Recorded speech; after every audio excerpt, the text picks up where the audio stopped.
Hello दोस्तों, आपका स्वागत है मेरे यूट्यूब चैनल में। तो शुरू करते हैं आज की एक क्राइम स्टोरी। नरेंद्र बिष्ट ने आज से पहले कंकाल का निरीक्षण किया। इसके बाद उन्होंने आसपास की झाड़ियों पर नज़र दौड़ाई। पास में एक फटा सलवार सूट पड़ा था, जिसे देखकर लगा कि वह कंकाल किसी युवती का रहा होगा। इसके बाद उन्होंने आसपास पड़ी किसी अन्य वस्तु को भी खोजना शुरू किया, जिससे कि उन्हें इस कंकाल के बारे में और जानकारी प्राप्त हो सके।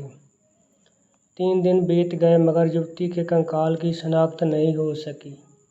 इसके बाद एसएसपी अजय सिंह ने इस कंकाल की शनाख्त के लिए एसओजी प्रभारी विजय सिंह तथा थाना सिडकुल के एसएचओ नरेश राठौर को लगा दिया।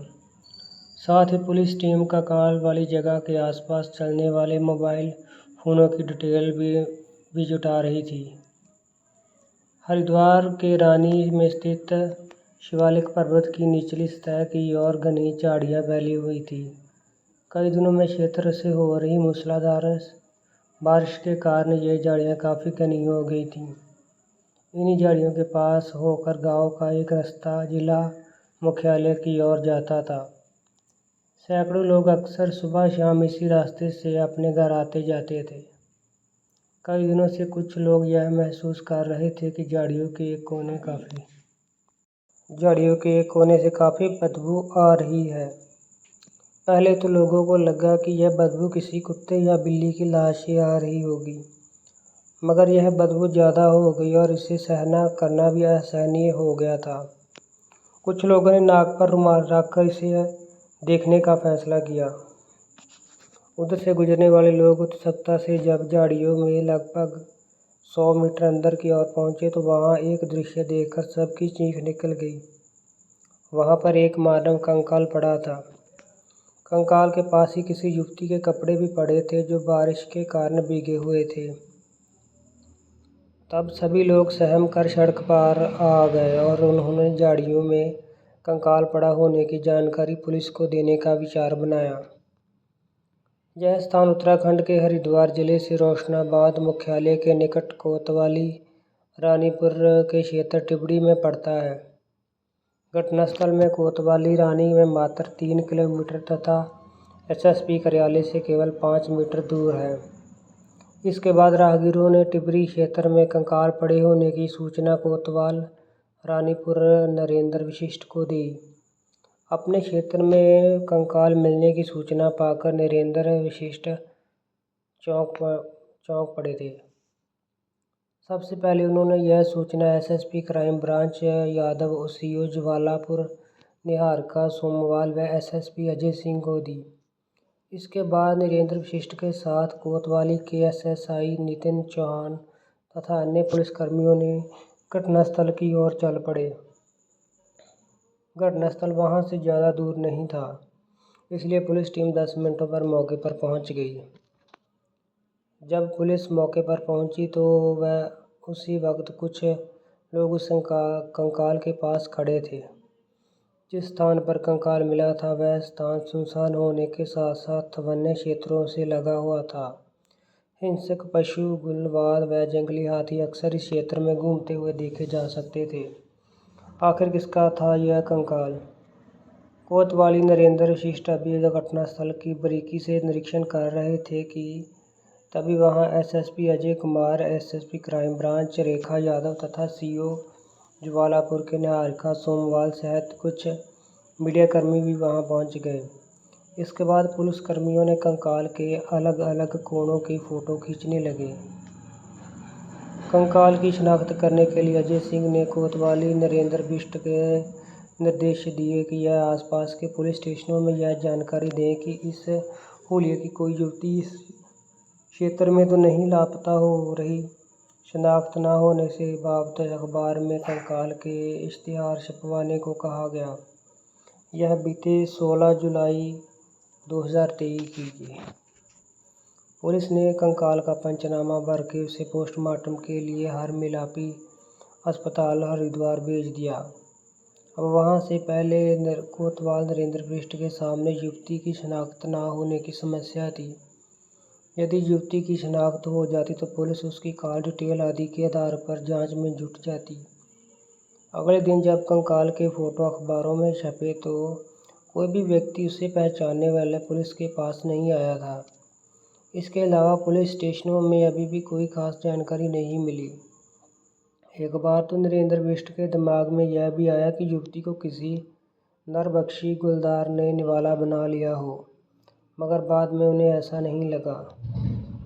युवती के कंकाल की पोस्टमार्टम रिपोर्ट को पुलिस को ऐसी जानकारी नहीं मिली जिससे कि वह पुलिस कातिल तक पहुंच पाती।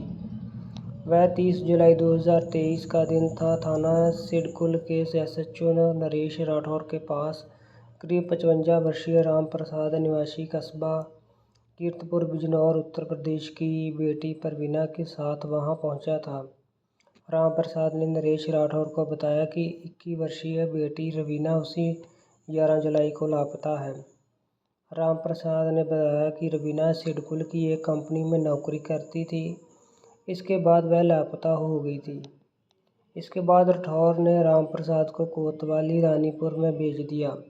राम प्रसाद व उनकी बेटी रवीना कोतवाली नरेंद्र बिष्ट से मिले। उन्होंने 11 जुलाई को रवीना के लापता होने की बात बताई, जब बिष्ट ने राम प्रसाद को रात 16 जुलाई को इन क्षेत्र में रवीना जैसी युवती की कंकाल मिलने की जानकारी भी दी थी। राम प्रसाद ने कंकाल के पास मिले कपड़े की भी अच्छी तरह इच्छा जताई। जब कोतवाली ने कंकाल में पास मिले कपड़े लाकर दिखाए तो मुंशी कपड़े ले आया। राम प्रसाद व उनकी बेटी रवीना उन कपड़ों को देखते ही हपका कर रो पड़े। उससे पुष्टि हो गई कि टिबड़ी क्षेत्र में मिला कंकाल रवीना का ही है। खैर, इससे की तरह बिष्ट ने दोनों बाप बेटी को चुप कराया और उनसे रवीना के बारे में जानकारी हासिल की। पुनीत ने रवीना से कैसी हुई दोस्ती।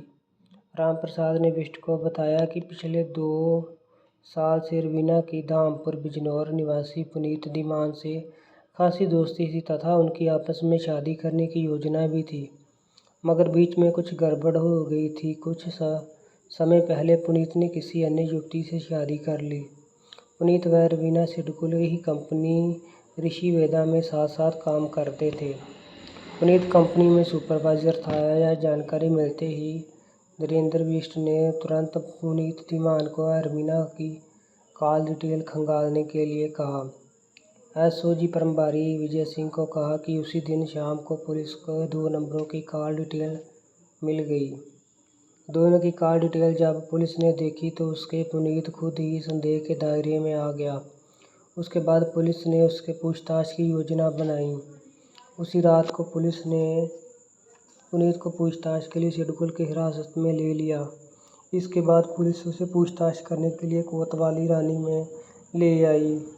पुनीत के पूछताछ करने के लिए SHO crime branch Rekha Yadav व SSP अजय सिंह भी वहां पहुंचे।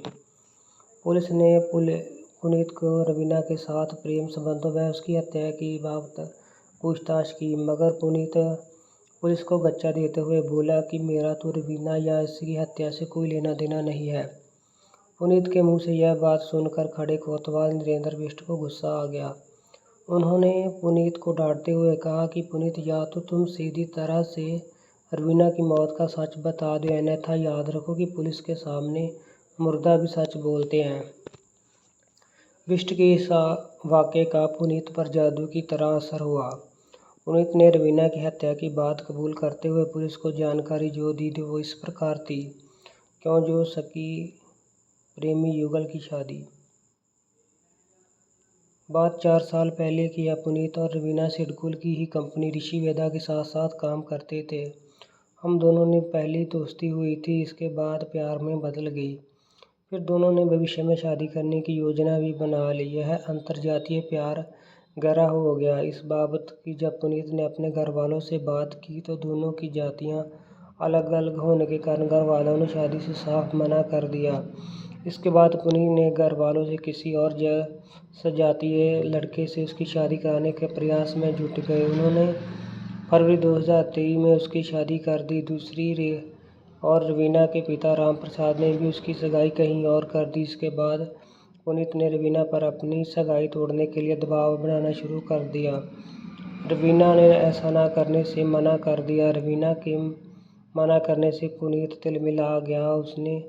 उसके बाद रवीना ने जिसका फ़ोन अटेंड करना भी बंद कर दिया था, अपना फ़ोन नंबर भी बदल दिया। यह बात पुनीत को बहुत बुरी लगी। वह गुस्से से पागल हो गया। तभी उसने रवीना की हत्या की योजना बनाई। पुनीत के अनुसार पुनीत 11 जुलाई 2023 को रवीना से मिला और पुनीत को घुमाने के लिए टिबड़ी रोड पर ले गए। वहाँ सुनसान होने के कारण उसने रवीना को गला घोंटकर हत्या कर दी और धामपुर आकर रहने लगा। इसके बाद कोतवाली नरेंद्र बिष्ट ने पुनीत के बयान दर्ज कर ले। फिर बिष्ट ने रवीना की गुमशुदगी की हत्या पर धाराएं 302, 201 और तरमीम कर दिया। अगले पर रोशना दिन पुलिस स्थित पुलिस कार्यालय ने एसएसपी अजय सिंह के प्रेस वार्ता का आयोजन करते इस ब्लाइंड मर्डर केस का पर्दाफाश कर दिया। अजय सिंह ने इस केस को सुलझाने वाली पुलिस टीम की शामिल नरेंद्र बिष्ट, एसओजी प्रभारी विजय सिंह, एसएचओ सिडकुल के नरेश राठौर की पीठ थपथपाई। इसके बाद पुलिस ने हत्या के आरोपी पुनीत धीमान को कोर्ट में पेश कर जेल भेज दिया। इस हत्याकांड की विवेचना कोतवाल नरेंद्र बिष्ट द्वारा की गई है। वह शीघ्र ही इस केस की विवेचना पूरी करके पुनीत के खिलाफ चार्जशीट अदालत में भेजने की तैयारी कर रहे हैं। दोस्तों, thanks for watching. Please channel को सब्सक्राइब, लाइक, शेयर और कमेंट करना मत भूलिएगा।